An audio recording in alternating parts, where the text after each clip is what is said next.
Ladies and gentlemen, Tyler Davenport here. I'm still echoing. Now I'm not. Boy, I tell you what, that is something else in my ear. Tyler Davenport here on Alternative Public Radio International tonight with my co-host, Miss Diane LaRock. Hello, How are Diane. you doing, Tyler? Well, I tell you, this has been a crazy day. This has been an insane day from newsroom hell. I tell you, everything in the world is happening, and it's just beyond words. I have no words for what's in my head right now. It's just a lot of garbage, a lot of junk news, a lot of real news, a lot of crazy, insane, violent stuff going on out there.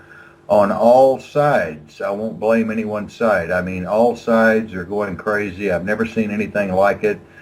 And now we've got this presidential appointment coming up, and we've got the vice presidents chosen today. Breaking news with Donald Trump and Hillary Clinton there. And it's a three-ring circus. I tell you, it's getting crazier by the minute. What do you think?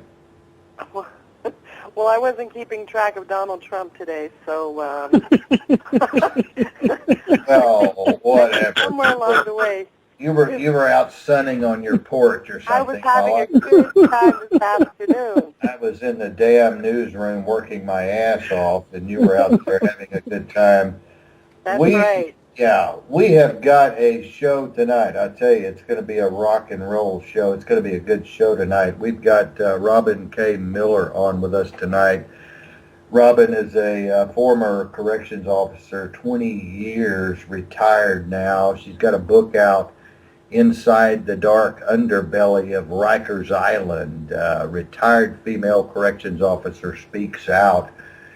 And we're going to be talking about the underbelly of the prison system tonight. We're going to be talking about the guards within the prison system. We're going to be talking about females working as guards and being in prison also. And we're going to talk about this whole universe, really. And as many of you know, I grew up with cops, dirty cops, rotten cops. Grew up in a cop family.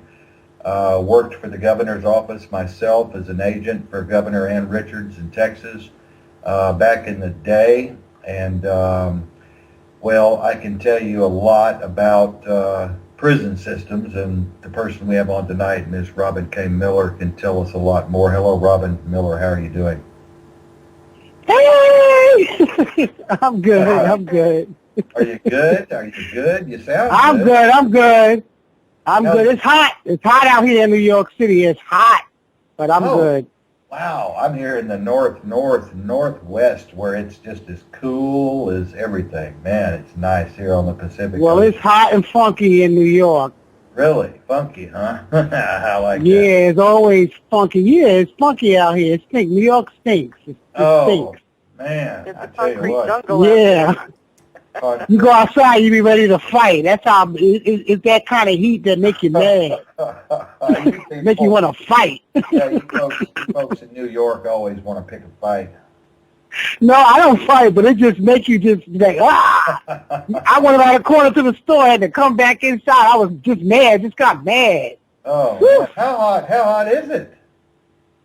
It's hot. It's like 90-something degrees out here, and it's nighttime now, so it feels like 100, really. I'm glad I'm here in the northwest. I tell you what, I couldn't deal with that at all. Robin, good to have you on the show tonight.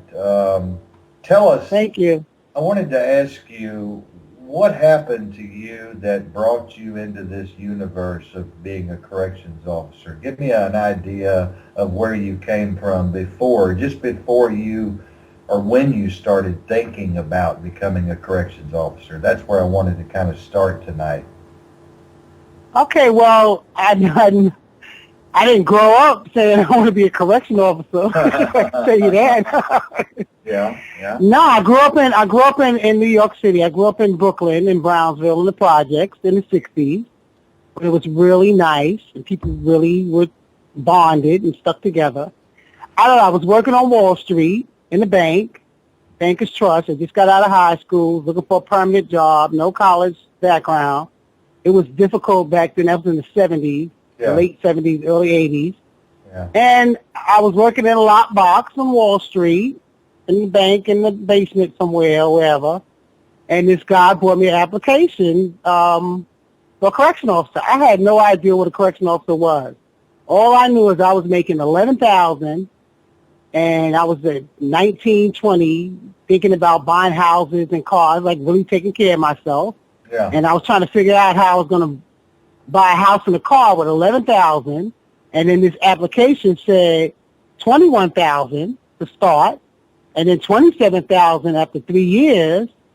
And then I looked at my boss that been there in Bankers Trust for 20 years, and he was making $20,000. And I said, I'm getting the hell out of here. I'm going to take this test. We're moving on up. Yeah, I said, I'm going to just take the test. So I just took the test. And when I took the test, they called me like right away. I was like, oh, wow. Wow. Then I had to go through the psychological, the physical, the medical. So from the time I took the test and was hired, it was 6 months. They hired me. I went through all that whole process in 1980, 83, 82, the end of 82 to 83, 6 months. 6 months I was hired. Wow. There was no real hiring process. That's why the system is crazy now. It's because of the people and the hiring process back then in the 80s. That's when they did the most. That's when they did the bulk hiring because everybody was leaving. So it was such a big opening, and no one wanted to be a correctional officer because you had to work, in jail with prisoners. I never even thought of that. You did. But when I started, it was like being out on the street. It What do was you craziness. mean? What do you mean? It was like hanging out on the avenue. That's when I went to jails and walking because I worked I was assigned to after the academy because you did 7 weeks academy. I was assigned to the male prison. Yeah. So walking in the corridor was like walking down Stone Avenue where I grew up at in Brooklyn. Wow. And then I seen a lot of guys in there that I knew from the street.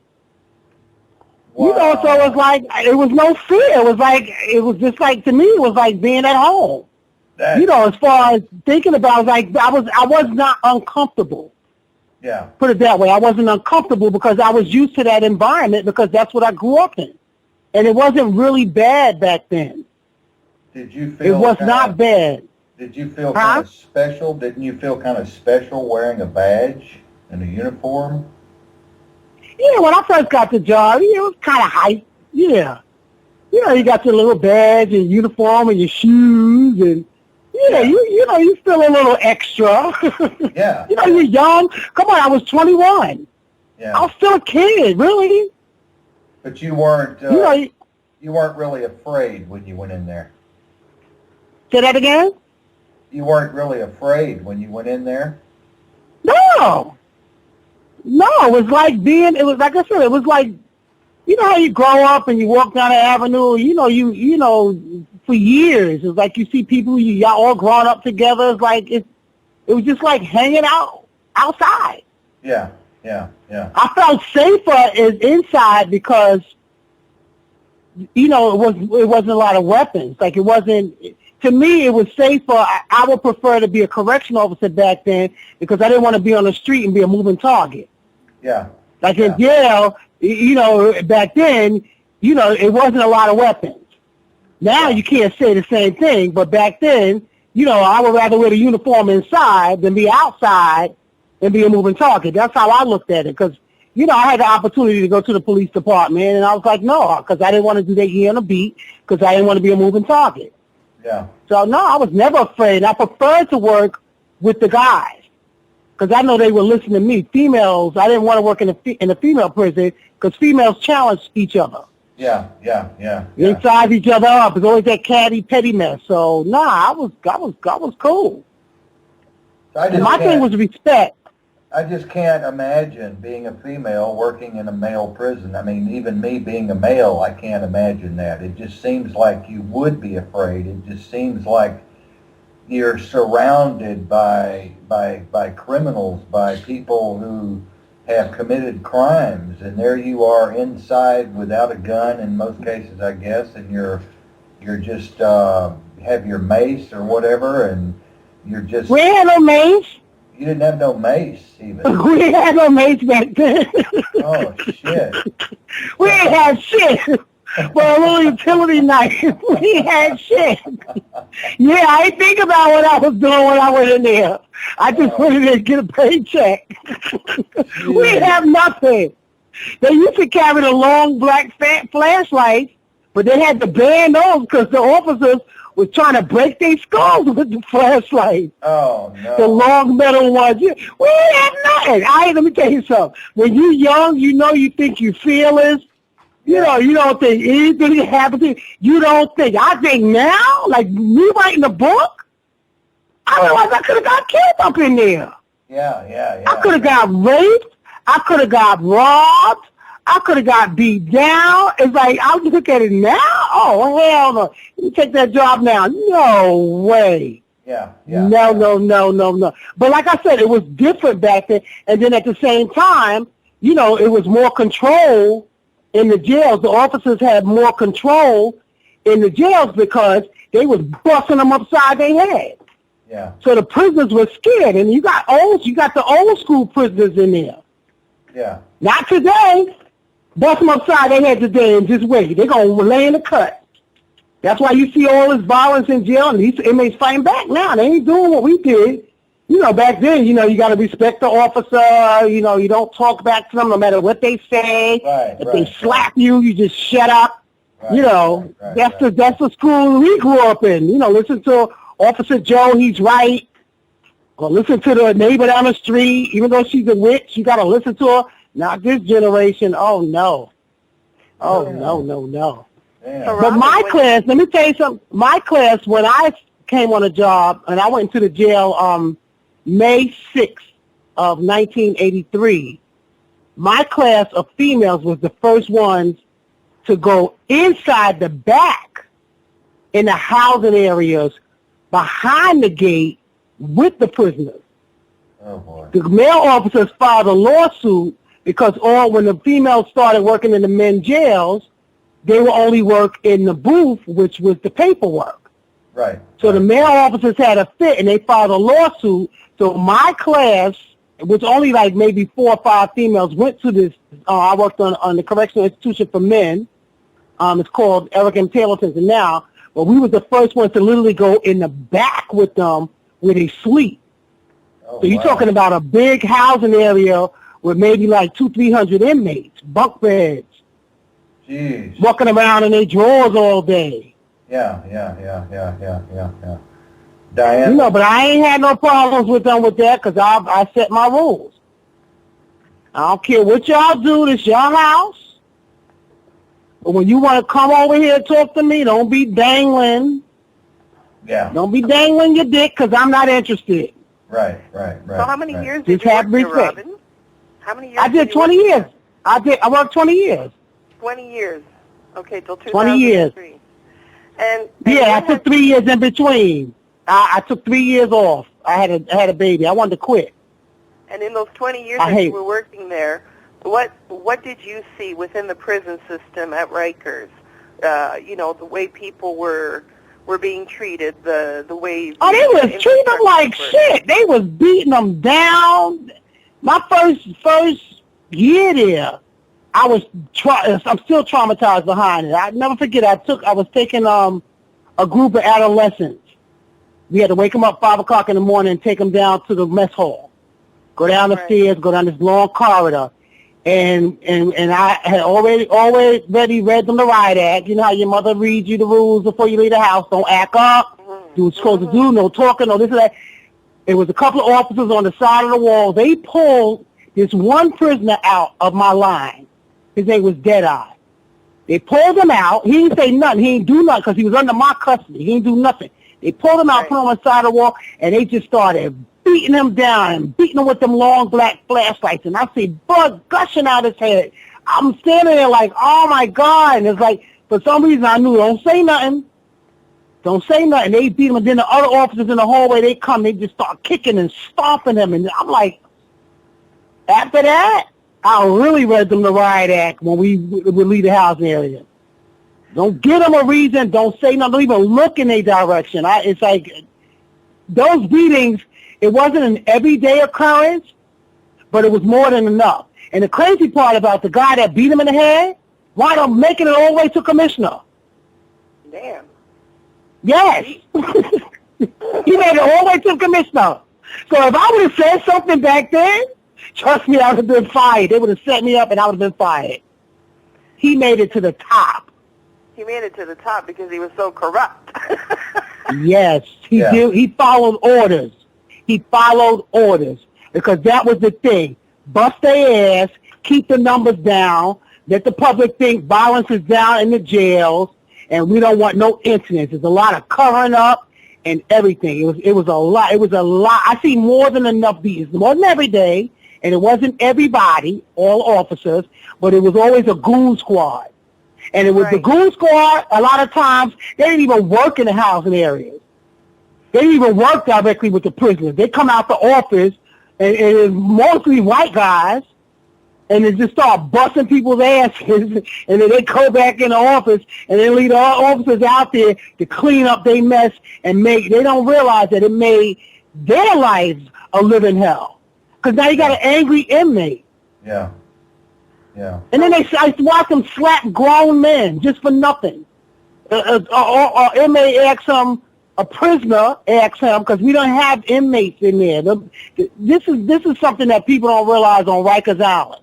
Is that it didn't even really hit me until I started writing the book. 95% of the inmates on Rikers Island have only been accused of a crime.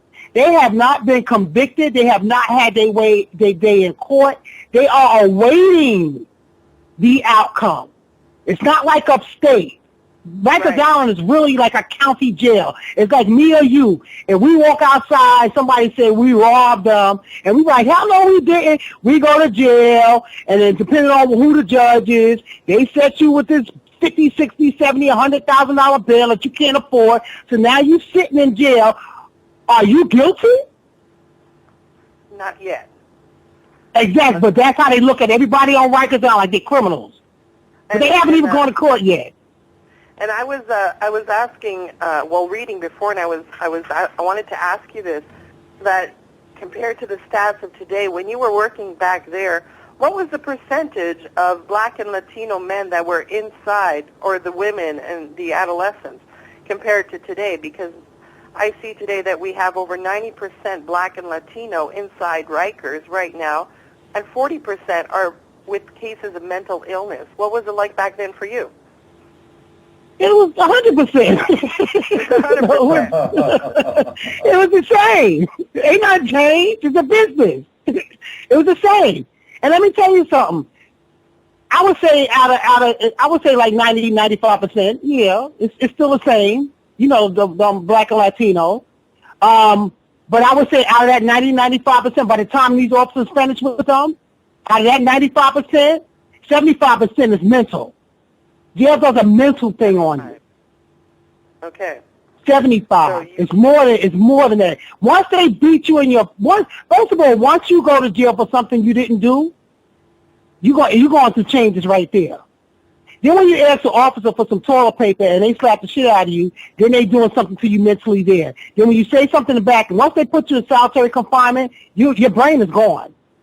You're gone. That's what I was going to say, because in solitary confinement, I was reading up also, there was this lady back then who spent 2 years and 3 months in solitary, and she was awaiting trial. So, I mean, what are they expecting to get out of a system like that? You're just creating a bunch of people that are either going to attempt suicide, or they're going to be, turning into animals because there's so much aggravation and violence going on inside. So how do you guys deal with that? They don't care. They don't think about it. Let me say this to you, and this is what I put in my book. What people still don't realize, we grow up, I know in the Black community, we grow up, and this goes even further than that, to slavery. You act up, you get your ass whipped. Right. You act up with your parents, you get your ass whipped. True. When these guys go to jail, You don't talk back to your mother. She slapped the shit out of you.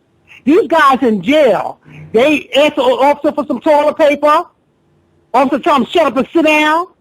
See how you ain't got to talk to me like that? They slap the shit on them. Everything is, the way they solve issues is to beat them down. That's not how you solve it.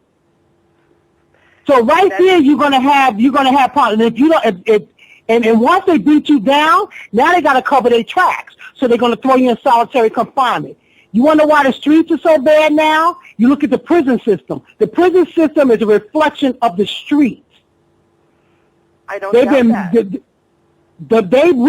In my generation in correction, we beat these grown-ass men up. Not me per se, and not all officers, but they beat them so bad and treated them so bad, the system railroaded them and then put them back on the streets. Now, these same people is having kids.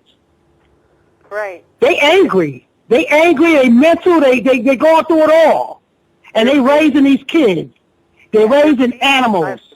Exactly. You're creating a society of violent people because of misdemeanors, you know? Yep. And these animals is in jail now, and they're not having it.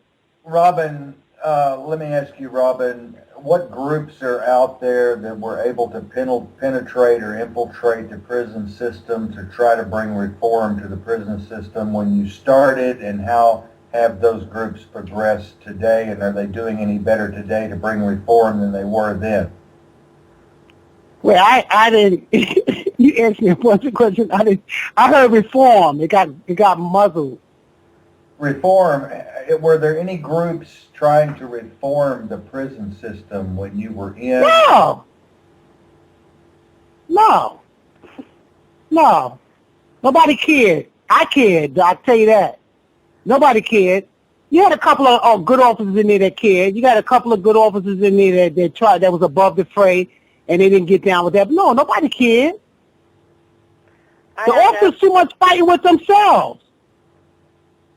And the outside groups, they wouldn't let them in anyway. You said you were as afraid of the guards as you were the prisoners. Explain that. Well, I wasn't afraid of them, but I got beat up by a male officer on the gate because he didn't want to relieve me from mail. Because I didn't cooperate. Like, I wasn't part of a clique. Like, I always rode solo. I didn't cooperate. I didn't go to the parties. I wasn't in there kissing nobody's ass. I came to do a job and go home.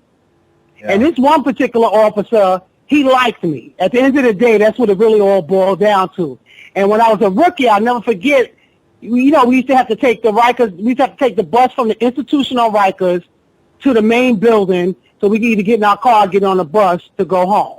Yeah. And I remember getting off the bus this particular day, and this officer was, and everybody was laughing. So I turned around, the officer was sniffing the seat that I just got out of. Oh my God. And I just looked at him and said, "You're disgusting."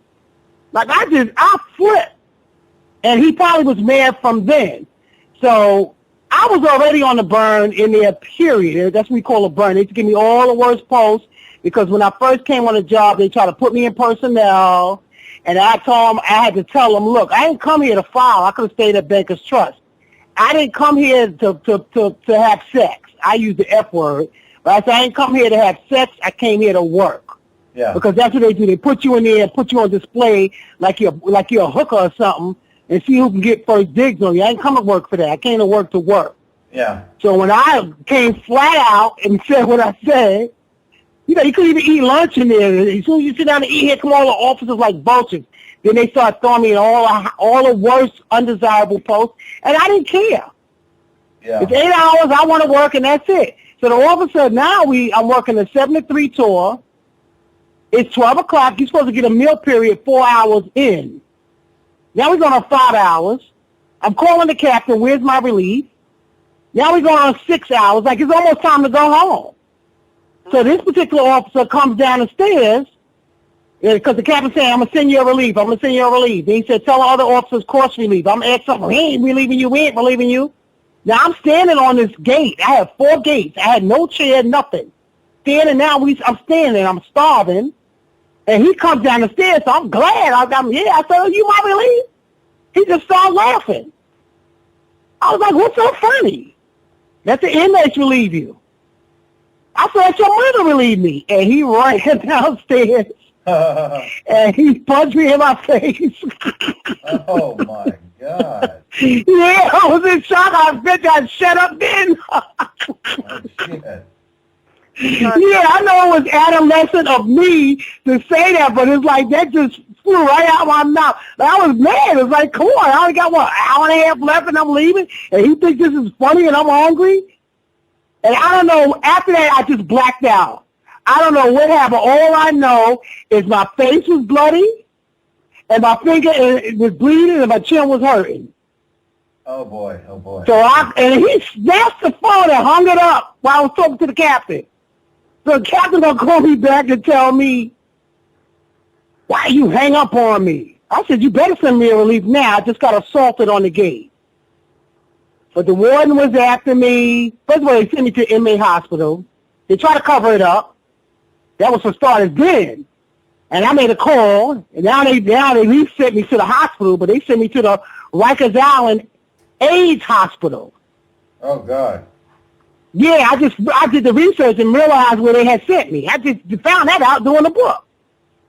So then I went to them, and they didn't even want to examine me. They told me, go to your doctor tomorrow. When I went to the doctor the next day, my finger was fractured. Oh, boy. I said, ain't this a bitch? Yeah. And then I come back, I had to write a report that I still have. And the warden didn't like me, Warden Baines, he's called Warden Hollywood. They made me work 3 days for free. For free. I got penalized. So I got penalized. What happened to... And he was the favorite. The favorite. What happened to the guy that assaulted you? What happened to him? He was praised. He was one of them. He was one of them. That's He's one of the good old boys. Robin. That's really Who you telling? And the whole building turned on me. And the warden tried to set me up. That's why I transferred out. The warden didn't like me. Because the warden, he was a womanizer. And I never forget, when I first met him, I heard about him when he's called Warden Hollywood. You can look him up, Vernon Baines. He used to walk around that building trying to control everybody, and everybody was scared of him. It's like, who the hell is he? It's like, he's a man. We all bleed the same color blood. And one day I had that same gate. That gate must have been an omen for me. And I see somebody coming down the hallway, like in one of them black exploitation movies, walking to the side. Yeah. He walking to the side, and he's going to snap his fingers, right, and point to the gate for me to open it up. I laughed so hard I couldn't stop laughing. He got mad, and then he started gunning after me. That's why I left Rikers Island, because he was trying to take my job. Wow. And after I left Rikers Island, I tried to put it behind me, everything behind me. But it's only a phone call. As soon as I got to Manhattan Court, somebody made a call. Then next thing the officers turned on me over there. Everywhere I went, the officers turned, they automatically didn't like me, and turned on me over there. I blocked what the guy did to me. I blocked it out. I totally forgot about it until I started writing this book. When the lady asked me for proof from the Times Ledger, and I happened to have the report from 1984 when it happened, and I pulled the report out, and then everything just came flooding right back. I got real mad. I'm like, how the hell did I block that out? I totally forgot. But Robin, he should have been arrested. Robin, have you ever been afraid for your life because of this book? No. I've been speaking out about this book since 2014. Nobody has did the call or nothing. The only one that's trying to reach out was the ex-commissioner that was jailed. He tried to friend me on Facebook because it's a paragraph in the New York Post. My second interview that I did that speaks about taking these new recruits, these drug parties, and he panicked. So he tried to friend me on Facebook. And you read go back and read the article. He tried to friend me on Facebook. You ain't friending me. Nah, but I'm waiting for somebody to pop. Come on. But see, the book is not today, and most of the people in my book are retired, and I don't name anybody. Yeah. Like nobody's shining in my book. Yeah. It's my book. But I'm speaking about the culture, and it's our culture is the reason why it's the way it is today. All of this stuff that you're seeing in the papers today has already been going on. It's been going on since when I was there. The drugs. I remember sitting at roll call. They pull an officer off. He got caught with 4 kilos of cocaine around his waist. Wow. Yeah, Hugo Rivera. I'll never forget. And he was one of my B-men when I used to work the midnight tours in that jail. And he used to always be back there sleeping comfortable. Laid back, mouth wide open. I used to look out for my B-man. And I used to look to make sure, and I see the inmates standing around, make sure they ain't doing nothing to him because it's midnight. And that's why he was so comfortable, because he was bringing in drugs in there. Wow. So them inmates was probably protecting him. He was bringing in drugs. He got caught with 4 kilos. Shoot, we had a warden that got caught with kilos in his car. And they let him go. They was all connected, courtrooms, the whole nine. He never even went to jail. He came right back to work. The drug culture was crazy. Midnight tour, that's all they did was getting high and having sex in the stairways and drinking and, oh, please. So a corrupt system from the DOJ into the prison system with corrupt corrections officers. How the hell do you get away from all of that? I mean, what can you do? It's a vicious circle, the whole thing. Well, I speak about that in the book. I think my big question is, how have we let this go on this long? How can we continue to allow this to go on? And what could we do to change it, Robin? What could we do as a culture, as a people? So should I give out the secrets in the book? No. I'm gonna tell you how. It can be fixed. It can be fixed. It's not hopeless. You gotta start from the top. That's what you do. You fix administration. Excuse me. You start with the mayor, because the mayor's calling all shots. Depending on, and this is what's in my book, depending on who's in power will determine the climate in the jails. Really? So you start with the mayor.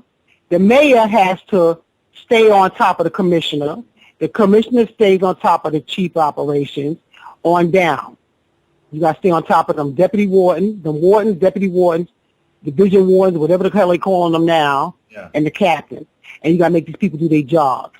It goes hand in hand. It's not just them. And you can't sit a bunch of grown-ass, and first of all, you can't sit no adolescents in the daggone housing area in a cell all day and expect them to behave. Come on. We was kids. Yeah. You know, when we sitting around, we ain't doing we can get in some trouble. Yeah. Even as adults, we got to keep busy.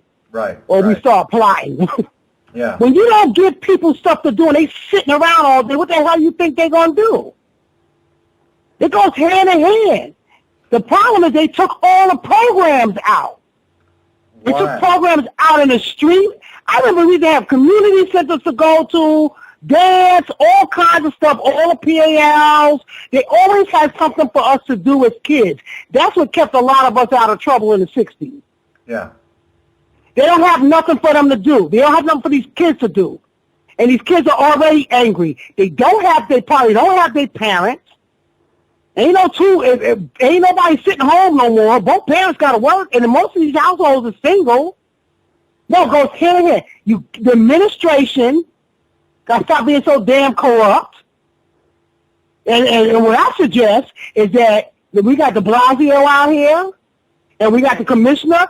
Take your ass, put a uniform on, and you go in there and you work 1 week every 2 months or however inside a housing area. You work in the job so you can see what the job is about. Yeah. You go in there. Yeah. You go in there and you eat their food. State is worse. State, they starving them upstate. Really? Like, that's where it gets, my nephew's upstate now, so I'm seeing it firsthand. Now, at least Rikers Island, I don't know if they still do, but Rikers Island, you get fat going in there. Wow. I don't know if they still feed them like that, but you got to remember, they haven't been convicted yet. Yeah. So you can't treat them like a state prisoner. Right. But the state prisoners now, they feeding them trays the size. Remember them TV dinners, them 99 cent Swanson TV dinners? Yeah. Half a tray. Split that in half. That's one portion size. And then they bring in them soy. They don't have meat like that on the menu no more. Everything is soy. Everything comes in bags. Everything's delivered to them in bags. They gave all their boys contracts. God. They gave all their boys contracts. And I heard, Robin, that stuff tastes like sawdust. It is disgusting. It's horrible. Yeah. When my nephew was in solitary confinement for 2 years because them officers jumped him in Greenhaven and lied, they just didn't know I had a book coming out because I was right on their ass. I know the playbook. And I wrote to everybody. Every letter is in my book. They were shook. I had them shook. But they ain't touch him no more. I thought they was going to kill him. When I went up there, they fought him, jumped him. For nothing. Over one hothead. Four of them jumped him, and they covered it up. And I had to write to the FBI and everybody else. Ain't nobody want to do nothing. Y'all ain't got to do nothing because I'm going to do something. I'm going to put it in my book, and then I'm going to go on my media tour, and I'm going to tell everybody about Greenhaven. Greenhaven, they've been doing it. Clinton's been doing it. They're getting time. I'm telling you, it's going to be a riot upstate soon. You just see they had a standoff in Clinton. I'm telling you, I call them the millennials. I don't even know if I'm saying the right name, but these kids 30 and under, they ain't having it. And that's who had that standoff in their yard. Yeah. The 30 and unders. Yeah. The 30 and unders, is they have it on these streets either with these police. If you notice, these people that shoot these cops, they 30 and under. Yeah. Am I right or wrong? No, you're right. They 30 and under. They ain't kumbaya like we was. Yeah. We gonna leave it in the Lord's hand. No. They don't know the Lord. They don't care about the Lord. They popping off now. I'm telling you, you're going to hear for the first time, and it's going to be more than once, an officer getting killed in the line of duty in correction. Yeah. That's what you're going to hear. They starving them so they don't bulk up no more. That's what they doing in state prisons. That's why they took meat off the menu. That's why they don't have like a lot of calories in their food because they don't want them bulking up no more so they can bust them upside their head. Wow. It's a well-devised crazy. plan. It's a well-devised plan, that Robin. Yeah. And nobody wants to hear it because they're criminals. But look how many sentences is getting overturned now. Yeah. Look at these guys coming home. And who's paying for it? We paying for it, our tax-paying dollars. Yeah.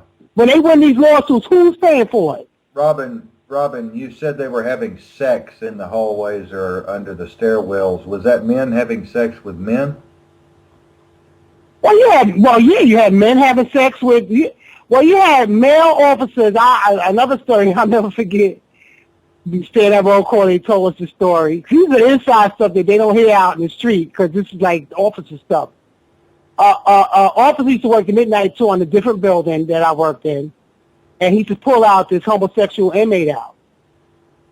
He had the cleanup crew, something like that, and he would, bring him stuff, and the inmate would, give him head, and he ain't get his inmate his stuff that day.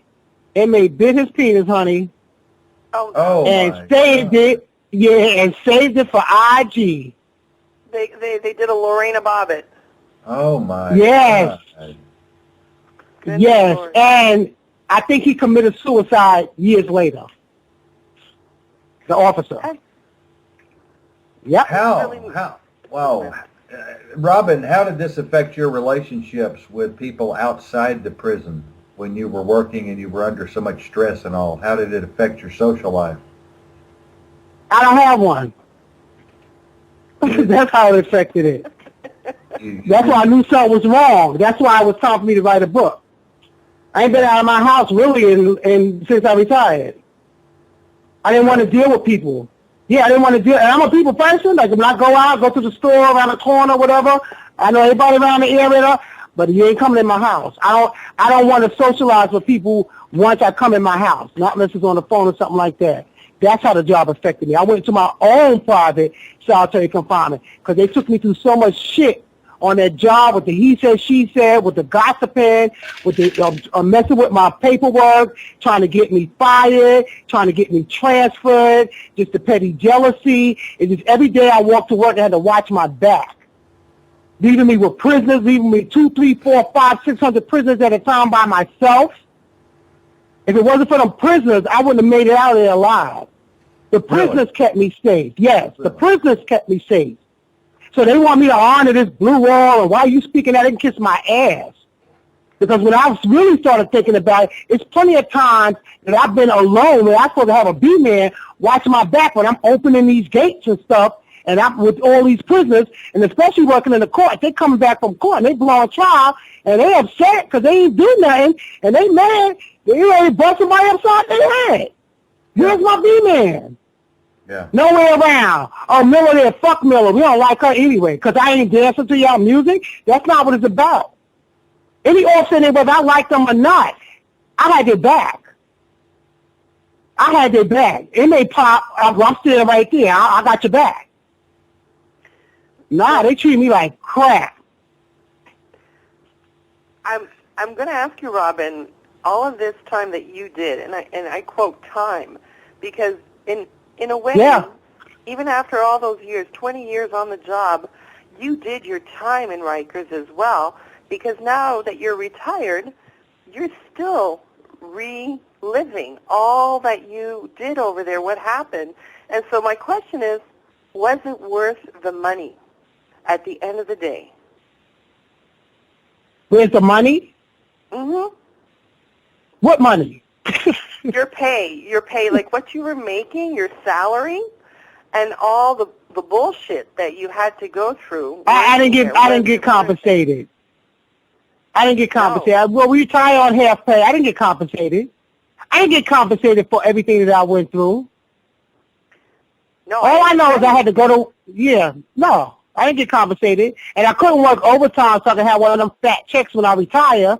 Because they made my life such a living hell. I only wanted to stay there 8 if I had to do that. I was trying to get out of that. Right. And if it wasn't for me having my daughter, my last 10, I would have quit. That's how much them officers did to me. It wasn't the job. The job wasn't bad. I didn't have a problem with no inmates. Them inmates listened. They respected me. I demanded respect and I gave respect. It wasn't the job that's bad. It was the people, my colleagues.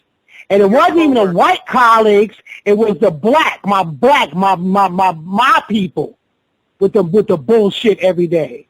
It wasn't even the white folks. They ain't had time for that. It was my own. And that's the pathetic part of it. The men and the women. So all these years, and you had to deal with this kind of stuff. Today, your book, it's out. And what has been the feedback in regards to your book? Oh, they loving the book. They loving people that read that boy. They loving the book because it's informative. It's not the angry black woman book. That was the first. That's the first one I wrote in 2005. That's why I put it down. It's not the angry black woman. To me, it's a prison Bible. It's a Bible guide. It tells you what a correctional officer is, what an inmate is. It tells you who I am. It tells you what to expect. Don't think you can't go to jail because any one of us can go to jail. What to expect when you get there, what to do when you're faced with these horrible officers, what you do, what to look out for. It's like it's informative. I discuss mental health, solitary confinement, the food, the state, the city, the governor. I got open letters to the governor, the mayor, the president, the media. It's like it's a good book. It's my journey but it's a handbook. It's something that you can use for the rest of your life. You can pass it on. Like, I really want them to pass it on to these youth. Like, don't get caught up in the trap.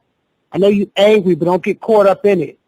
But I also come up with a solution on how to fix it. It's not just, let's bash, bash, bash. And it's not all officers. That's why I constantly stress throughout the book, you know, you can't say it was good officer. You can't say it wasn't, because then that's to say I wasn't a good officer. You know, they do have good officers, but no, I'm getting good feedback. People crying.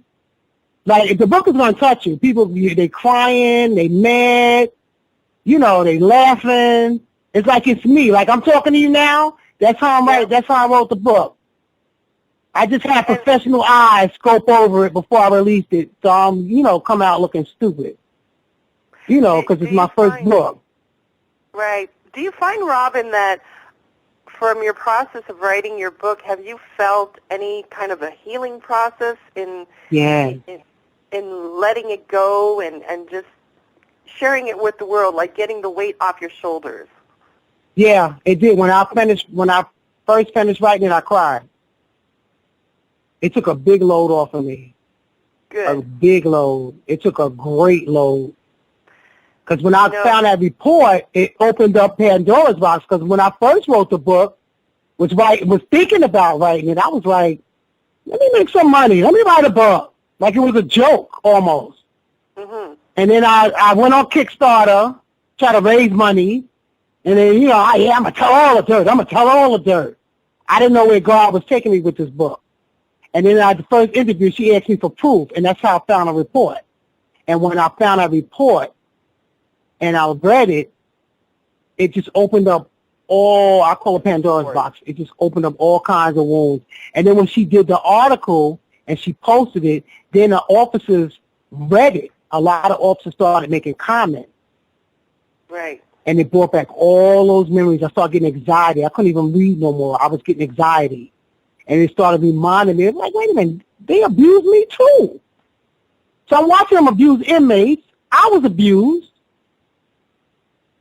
Like, this shit got to stop. And then I'm reading the papers, they still doing it. I'm like, oh, no. Are there any changes now at Rikers, or is everything still the same? Because I was just reading up, you know. Nothing has changed? The Corrections Officers Union is just as strong and everybody's still acting a fool? Wait, you said the Correction Officers Union is what? Is in power, like very powerful now compared to maybe 20, 30, 40 years ago? The union? Yes. He just got arrested. Where you been? Our union president just got arrested. As a matter of fact, he got arrested the day I released the book, a little over a month ago. He can go to jail. Who can't go to jail? I didn't hear you. Sorry. Huh? I didn't hear you. I'm sorry. Yeah, the union president just got arrested. Oh, okay. The union president got arrested. Sorry, I didn't hear you. Yeah. When I released the book a little over a month ago, the same day, he got arrested for taking out money. So obviously you answered my question. Corruption is still going on. So he can go to jail. I'm going to have to send him a copy. But the crazy part is I predicted it in the book because he got too powerful. Robin, Robin, what are they doing for patients who are patients, who become patients, mental health people that have mental health problems in the prison? Are they giving them the proper medications? Are they letting them see the proper psychiatrist or counselors or peer support? What are they doing to help the mentally ill? A lot of them people don't care. The in-house psychiatrists, they go. I know when I was there, they just give them some meds and that's it. They talk to them, that's it. I got a section in my book on mental health. All they do is giving them pills and talking to them. A lot of times they don't even want to take the pill. The pill just make them go to sleep. They don't even want to take the pill. They're not giving them the proper treatment, and they don't care. They don't care. I know state is worse, but Rikers Island is not giving up. They don't care about that. They start taking on the same tone. A lot of these doctors and psychiatrists and all these, a lot, not all of them, but a lot of them take on the same tone. They look at these guys as they're criminals. Yeah. So they don't care. Yeah. Well, what They about? don't care. I just can't understand how a system could get this corrupt. But yes, I can. Part of me can, and part of me can't.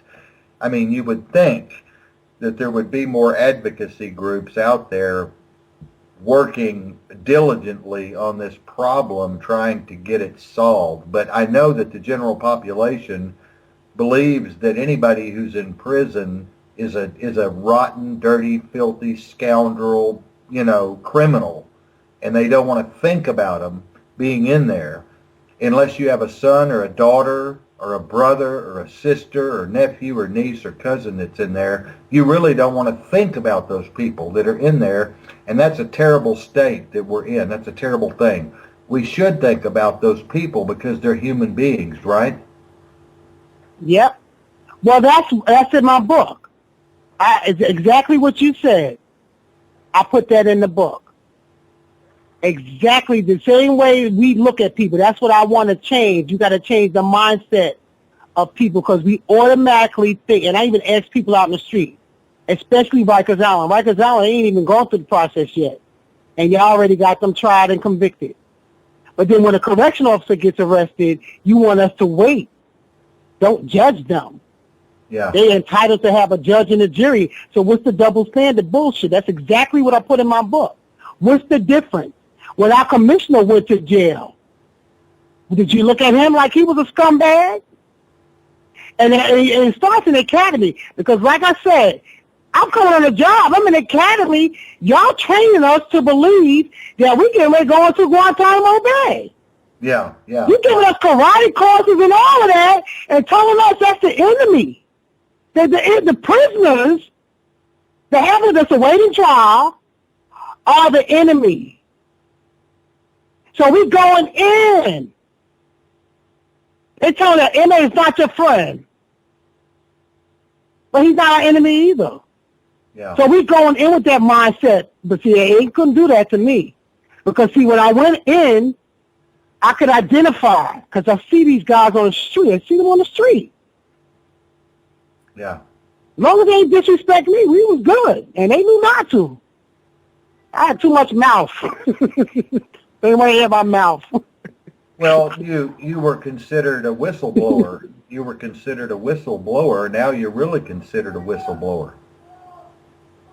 Yeah. But see, you know what? You know how I kept them from messing with my prisoners towards the latter part of my career? I used to tell the officers not to beat. If you beat these inmates up in front of me and we go down to IG, I'm telling the truth. Because you're not going to make me lose my job from lying on a report. Because IG could turn around and say, we know y'all lying. This was the psychology I used to put on them. We know y'all lying. But we want to get Miller.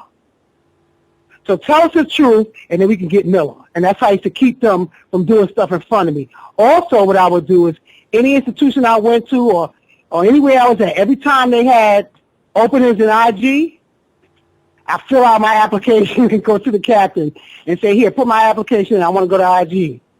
So they were scared towards the end. They were scared to do anything in front of me. Yeah. That's how I kept them. That's how I stopped them from doing stuff in front of me as far as beating these inmates up. And then anytime I was like, when I went to the courts, inmate, low trial, 25 to life, he don't want to lock in. Now you're giving them a reason. Here come the squad with the batons and the shields and the helmets and all that. And I used to tell them, come on, take your ass in the cell. Don't even give them that satisfaction. You know, now it's boiling down to the egos. The man got to stand there. You know how you men are. Y'all ego-driven. I ain't going in because I ain't going to show them I'm a punk. And they ready to tear them up. And the guys will always wait till they get right in front of them. Oh, the reason why I'm going in because Miss Miller, I'm going to do it for Miss Miller. Whatever you're going to do it for, just go in. I don't want to see that. I got to go home to my kid. I ain't got time for that. You know, so, but it can be fixed, but you got to start from the top. Yeah. You got to start from the top. There has to be willingness, Robin, and obviously it's going to require reform and funds, which, from what I hear with de Blasio and Cuomo.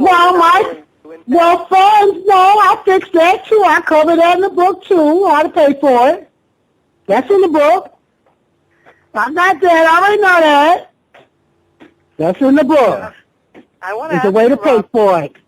Huh? I want to ask you, Robin, the prison over at Rikers is built over a landfill from the 19th century. When you were working there back in the 80s and 90s, was the stench as bad as it is today? Because they say that when it gets really hot in the summertime, it's incredible how it stinks over there. Oh, yeah. The prison system stinks anyway. But over there, definitely. Definitely. But the prison system, and they don't have no air conditioners on Rikers Island. Not when I was there. They got a lot of new buildings now. They have no air conditioners, and you have to open the windows. And when you open the windows, it's funky. It's just disgusting. It's to the point that you get used to it. Yeah, you get used to it. What about people when they have people with asthma, people with heart conditions? Too bad. They don't care about that. They don't care. Okay. They don't care. They don't care. You are a scumbag. That's it. Shut up. You're an inmate. That's how they look. That's the mindset. So you think that's the mindset. Do you think really, Robin, that if we changed our attitude toward these prisoners, that we could change these prisoners? If we changed our attitude toward them and gave them more respect, even though I know that's impossible with some criminals, with some hardcore cases, but they need more respect and more things to do, especially the youth. You think that would make them better people? Yeah, because they already was the youth, especially the youth. Like I said in my book, they ain't getting no love from their parents as it is. Their parents got their own issues. We all got our own issues, period. Their parents definitely got their own issues. They already feel like they're alone, so that's why they join these gangs, because they become like their little family.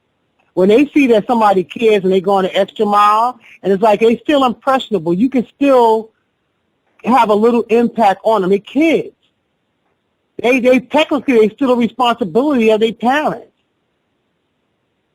So if you coming at them with disrespect, they tired of that. They've been disrespected probably their whole life, especially if their parents is on drugs or they just can't, get it. I mean, I'm not saying all of them, but if you come at them with something constructive and you got to isolate them. You take one out, and you take the ringleader, you get rid of the top ringleaders in each housing area, you isolate them, and it's ways to do it. You can work on them, and they'll work on the others. But you got to show that you care. They know you don't give a damn. That's why these officers getting sliced upside their face and punched in their face. It's to the point, I just read something online. They punched the female captain in the face. Yeah, you put them shirts on, they put these uniforms on, and they think they God. No, you can't do that. You gotta. It's like you can see with me working in the male prison. I can't beat no man, so I ain't gonna be trying to. And I'm not a fighter like that anyway. So I have to use my communication skills. So it's how you talk to people. You can persuade a person to do anything you want them to do, depending on. First of all, you got to figure out who they are. That's another thing. They don't even talk. They don't want us talking to the. Don't talk to the inmates. Well, how the hell are you supposed to learn the job? You gotta talk to them. That was like a big thing. Don't talk to them. Oh, Miller, why are you talking to the inmates? Well, what the hell am I supposed to do? That's how you find out what's going on. That's how you find out who got a weapon. That's how you find out who's smoking weed. That's how you find out who's thinking about escaping. You talk to them. So if you talk to them, you can find out exactly what's going on with a lot of them. And the same way with our bosses. Our captains don't even talk to the officers. They don't even know who the hell was in there, who they supervising. So they don't even know who's bringing in drugs and guns and weapons. If you sit down and you talk to the officers, you can find out who's a little loose in the head. You can find out who's a little whorish. That's going to be sleeping with the inmates in the bathroom. You can find out so much. Who's going to be smuggling in drugs. Or it's just a matter of talking. If you talk to people, you find out so much. Wow. And you make them feel comfortable where they want to talk to you. So I said, like I'm talking to you, I talk to them. And I tell them, you should, since you like to rob, or since you like to sell drugs, that means you're good with your selling skills. Find something legit to sell. What, Robin, did you all ever have a Scared Straight program where you brought the youth in from outside, the juvenile delinquents, and brought them in to meet the real prisoners? You said, do they have one? Yeah. No. They used to. I don't know. They might. I don't know. I've been in the house 11 years. I don't know what they got. I don't know. Yeah. I don't know. I think they need somebody to talk to them, period. I think that they need, like these young boys are so impressionable with these rappers, they need some of these rappers to come in these jails and have some with these kids. I ain't talking about the adults, and sit down with these kids and talk to these kids, and they need to start investing some of their money with these kids, especially on Rikers Island, so they never make it to the big house. Yeah. Why don't you start a Kickstarter for that and try to get some rap artists involved, Robin?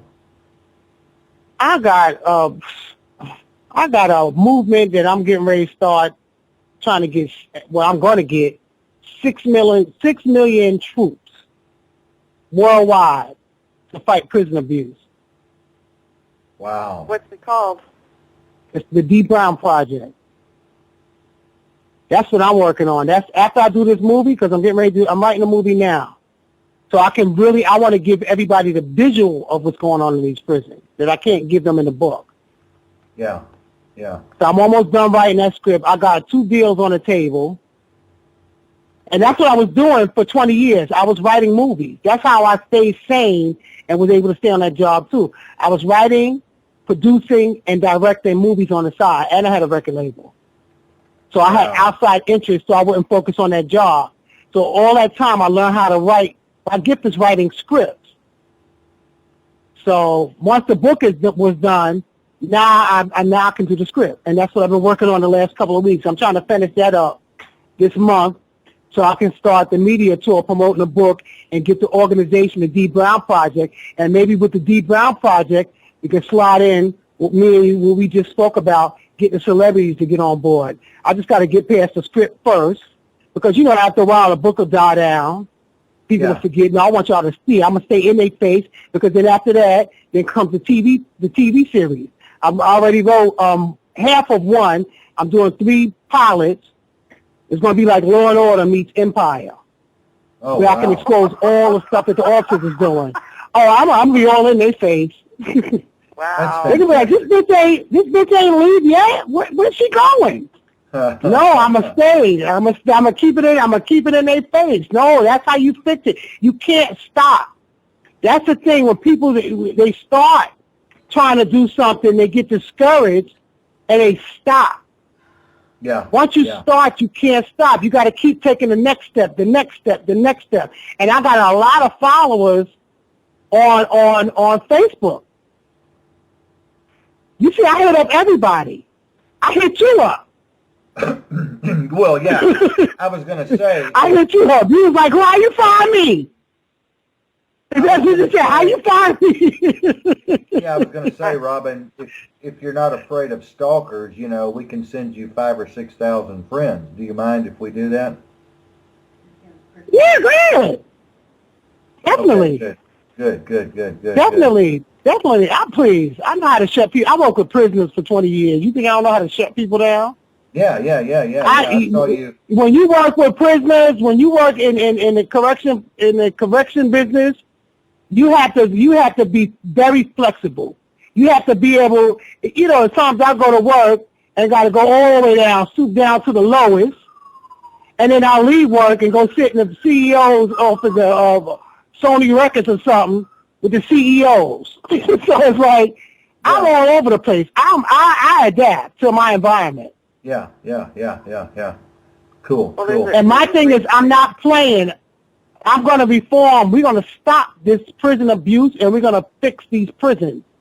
What, Diane? Well, I was going to say there's a group that I'm on Facebook with. It's called the New Jim Crow, Mass Incarceration in the Age of Colorblindness by Michelle Alexander, I should say. And a lot of the people there talk about, what's up with the mass incarceration and the prison system. And I'm definitely going to share your link up there and put your book so that people are more informed about what's going on. And that way people can help out, if they want to support your cause and get involved in your movement. Yeah. And we're at the top of the hour. We're at the top of the hour here. Robin, I want to thank you so much for coming on tonight. I want to thank you for bringing to the table what you've brought to the table. A lot of people need to know about this, and believe it or not, I belong to a couple of groups out there that are talking about this, and it's a big problem. It's a big problem. I see something on my Facebook page every day concerning prison abuse, and it's not getting any better, like you said. It's not getting any better. It's getting worse, and we need more people like you out here doing what you're doing. I want to thank you for coming on tonight, Robin K. Miller. You're welcome. Your book is Inside the Dark Underbelly of Rikers Island. A retired female corrections officer speaks out. And I want to have you on again in a few months to find out what's going on with you. Diane LaRock, thank you for being my co-host as always tonight. Thank you very much, and it was nice talking to you, Robin. And nice talking to you too. Talking. I had a ball. And Robin, I'll send you. Give me a week, and I'll send you 5,000 or 6,000 friends over to your page, and we will promote your book and continue to promote it. And I'll talk to you on PM tomorrow, or I'll give you a call tomorrow. Okay. Thank you. Thank you. Y'all have a good night. Yep, ladies and gentlemen. Have a good night. This is Alternative Public Radio International. Kyler Davenport on with Diane LaRock, and Robin K. Miller has been our guest. Be sure and get her book, Inside the Dark Underbelly of Rikers Island. The retired female corrections officer speaks out. Diane and I will see you back here next week, and God, we might even go live during the week. And I'm going to be on a new network coming up in a couple of weeks. I'll be talking to you all about that. I might even talk Diane to go over there and do a couple of shows with me. So until next time, remember, whatever you vividly imagine, ardently desire, and enthusiastically act upon will come to pass. This is Kyler Davenport, and we are out of here. Good night. Good night.